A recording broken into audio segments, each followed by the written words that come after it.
ਅਗਲੀ ਜਿਹੜੀ ਹਰਜੋਤ ਸਿੰਘ ਜੀ ਗੱਲ ਕਰਦੇ ਹਾਂ ਰਾਸ਼ਟਰਪਤੀ ਟਰੰਪ ਨੇ ਭਾਰਤ ਤੋਂ ਆ ਰਹੇ ਚੌਲਾਂ ਦੇ ਉੱਤੇ ਜਿਹੜੀ ਟਿੱਪਣੀ ਉਹ ਕੀਤੀ ਆ।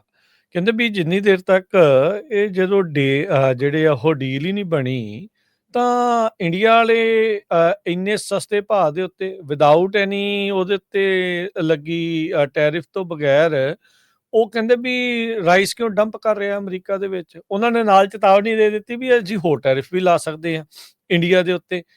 ਹੁਣ ਚੌਲ ਜਿਹੜੇ ਆ ਉਹ ਚੌਲ ਵੀ ਜਿਹੜੇ ਆ ਭਾਰਤ ਦੇ ਲਈ ਸਿਰਦਰਦੀ ਜਿਹੜੇ ਉਹ ਬਣ ਸਕਦੇ ਆ। ਅਤੇ ਟਰੰਪ ਨੇ ਦੋਸ਼ ਲਾਏ ਆ ਇੰਡੀਆ ਦੇ ਉੱਤੇ ਵੀ ਸਾਡੀ ਮਾਰਕੀਟ ਨੂੰ ਉਹ ਸੈਚੂਰੇਟ ਕਰ ਰਹੇ ਆ ਰਾਈਸ ਡੰਪਿੰਗ ਅਮਰੀਕਾ ਦੇ ਵਿੱਚ ਕਰਕੇ। ਸੋ ਕੱਲ ਉਹਨਾਂ ਨੇ ਜਿਹੜੇ ਸਟੀਵ ਬੈਸੈਂਟ ਉਹਨਾਂ ਨੂੰ ਪੁੱਛਿਆ ਤਾਂ ਉਸ ਤੋਂ ਬਾਅਦ ਉਹਨਾਂ ਨੇ ਕਿਹਾ ਵੀ ਨਹੀਂ ਅਜੇ ਟ੍ਰੇਡ ਡੀਲ ਉਹਨਾਂ ਦੇ ਨਾਲ ਬਣੀ ਨਹੀਂ ਆ। ਸੋ ਉਸ ਦੇ ਉੱਤੇ ਕੰਮ ਜਿਹੜਾ ਆ ਉਹ ਚੱਲ ਰਿਹਾ ਹੈਗਾ ਆ। ਮੋਦੀ ਜਦੋਂ ਆਇਆ ਸੀ ਹਰਜੋਤ ਸਿੰਘ ਜੀ, ਜਦੋਂ ਜੈ ਸ਼ੰਕਰ ਨੇ ਔਖੇ ਸੌਖੇ ਹੋ ਕੇ ਇਸ ਦੀ ਜਿਹੜੀ ਇੱਕ ਮੀਟਿੰਗ ਕਰਵਾਈ ਸੀ ਟਰੰਪ ਹੁਣਾਂ ਦੇ ਨਾਲ। ਜਦੋਂ ਅਡਾਨੀ ਦਾ ਸਵਾਲ ਪੁੱਛਿਆ ਗਿਆ ਸੀ ਉਦੋਂ ਟਰੰਪ ਹੁਣਾਂ ਨੇ ਢਿੱਲਿਆਂ ਜਾਣ ਦਿੱਤੀ ਇਹ ਗੱਲ। ਜੇ ਉਦੋਂ ਹੀ ਕਿਤੇ ਕੰਨ ਆਏ ਦੇ ਘਰੇ ਆਏ ਦੇ ਕੱਸੇ ਹੁੰਦੇ ਤਾਂ ਸ਼ਾਇਦ ਇਦਾਂ ਦੀਆਂ ਨੌਬਤ ਹੁਣ ਤੱਕ ਨਹੀਂ ਸੀ ਆਉਣੀਆਂ। ਜਿਹੜਾ ਉਹ ਚੀਨ ਤੇ ਹੁਣ ਰੂਸ ਦੀ ਗੋਦੀ ਦੇ ਵਿੱਚ ਜਾ ਕੇ ਬਣ ਰਿਹਾ ਆ। ਬ੍ਰਿਕ ਦੇ ਵਿੱਚੋਂ ਲੱਗਦਾ ਵੀ ਰਿਕ ਹੀ ਜਿਹੜਾ ਉਹ ਰਹਿ ਜਾਣਾ ਹੈ ਵੀ ਰਸ਼ੀਆ, ਇੰਡੀਆ, ਚਾਈਨਾ ਇਸ ਟਾਈਮ ਤੇ ਇਹਨਾਂ ਦੀਆਂ ਜਿਹੜੀਆਂ ਉਹ ਜੱਫੀਆਂ ਆ ਉਹ ਪਈਆਂ ਹੋਈਆਂ ਆ। ਸੋ ਇਹ ਵੀ ਜਿਹੜੇ ਨਾਲ ਦੇ ਨਾਲ ਇੱਕ ਐਂਗਲਸ ਦੇ ਵਿੱਚ ਜਿਹੜਾ ਉਹ ਦੇਖਿਆ ਜਾ ਰਿਹਾ। ਪਰ ਕੱਲ ਇੱਕ ਪ੍ਰੈਸ ਕਾਨਫਰੰਸ ਦੇ ਦੌਰਾਨ, ਇੱਕ ਮੀਟਿੰਗ ਦੇ ਦੌਰਾਨ ਉਹਨਾਂ ਨੇ ਸਿੱਧਾ ਹੀ ਜਿਹੜਾ ਆ ਭਾਰਤ ਉੱਤੇ ਜਿਹੜੇ ਆ ਉਹ ਰਾਈਸ ਡੰਪਿੰਗ ਦੇ ਜਿਹੜੇ ਦੋਸ਼ ਆ ਉਹ ਲਾਏ ਹੈਗੇ ਆ। ਇਹ ਉਸ ਟਾਈਮ ਦੇ ਉੱਤੇ ਹਰਜੋਤ ਸਿੰਘ ਜੀ ਸਵਾਲ ਆਇਆ ਸੀ ਸਾਹਮਣੇ, ਗੱਲ ਆਈ ਸੀ ਸਾਹਮਣੇ ਜਦੋਂ $12 ਬਿਲੀਅਨ ਦੀ ਜਿਹੜਾ ਮੁਆਵਜ਼ਾ ਆ ਲੋਕਾਂ ਨੂੰ, ਜਿਹੜੇ ਫਾਰਮਰਸ ਆ ਉਹਨਾਂ ਨੂੰ ਸਬਸਿਡੀ ਦੇ ਤੌਰ ਦੇ ਉੱਤੇ ਜਿਹੜਾ ਉਹ ਦਿੱਤਾ ਜਾ ਰਿਹਾ ਸੀਗਾ।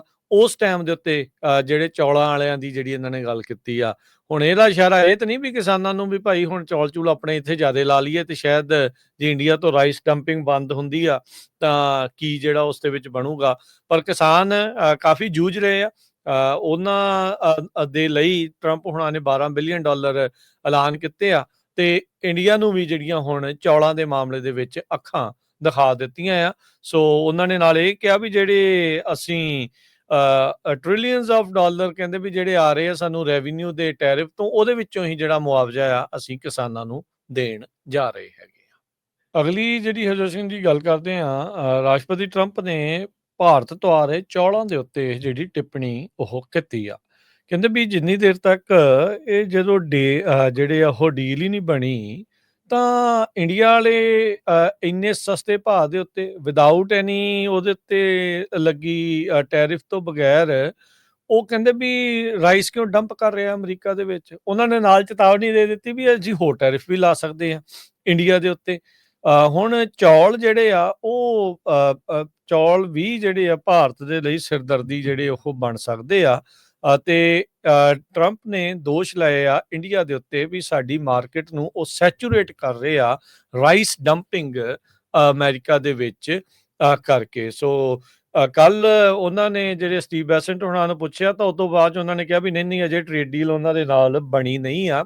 ਸੋ ਉਸ ਦੇ ਉੱਤੇ ਕੰਮ ਜਿਹੜਾ ਆ ਉਹ ਚੱਲ ਰਿਹਾ ਹੈਗਾ ਆ।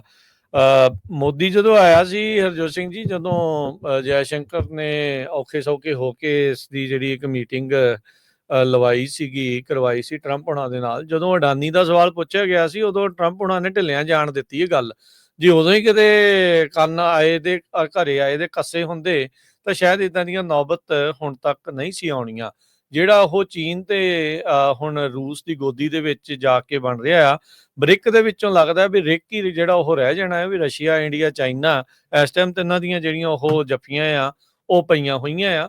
ਸੋ ਇਹ ਵੀ ਜਿਹੜੇ ਨਾਲ ਦੇ ਨਾਲ ਇੱਕ ਐਂਗਲਸ ਦੇ ਵਿੱਚ ਜਿਹੜਾ ਉਹ ਦੇਖਿਆ ਜਾ ਰਿਹਾ। ਪਰ ਕੱਲ ਇੱਕ ਪ੍ਰੈਸ ਕਾਨਫਰੰਸ ਦੇ ਦੌਰਾਨ, ਇੱਕ ਮੀਟਿੰਗ ਦੇ ਦੌਰਾਨ ਉਹਨਾਂ ਨੇ ਸਿੱਧਾ ਹੀ ਜਿਹੜਾ ਆ ਭਾਰਤ ਉੱਤੇ ਜਿਹੜੇ ਆ ਉਹ ਰਾਈਸ ਡੰਪਿੰਗ ਦੇ ਜਿਹੜੇ ਦੋਸ਼ ਆ ਉਹ ਲਾਏ ਹੈਗੇ ਆ।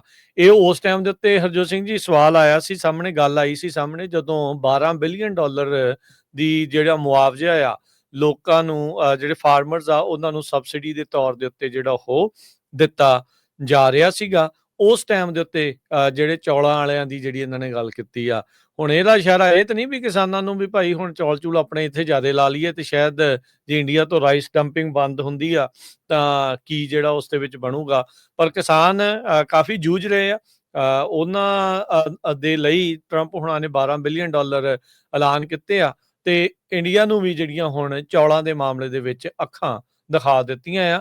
ਸੋ ਉਹਨਾਂ ਨੇ ਨਾਲ ਇਹ ਕਿਹਾ ਵੀ ਜਿਹੜੇ ਅਸੀਂ ਟ੍ਰਿਲੀਅਨਸ ਆਫ ਡਾਲਰ ਕਹਿੰਦੇ ਵੀ ਜਿਹੜੇ ਆ ਰਹੇ ਆ ਸਾਨੂੰ ਰੈਵਨਿਊ ਦੇ ਟੈਰਿਫ ਤੋਂ, ਉਹਦੇ ਵਿੱਚੋਂ ਹੀ ਜਿਹੜਾ ਮੁਆਵਜ਼ਾ ਆ ਅਸੀਂ ਕਿਸਾਨਾਂ ਨੂੰ ਦੇਣ ਜਾ ਰਹੇ ਹੈਗੇ।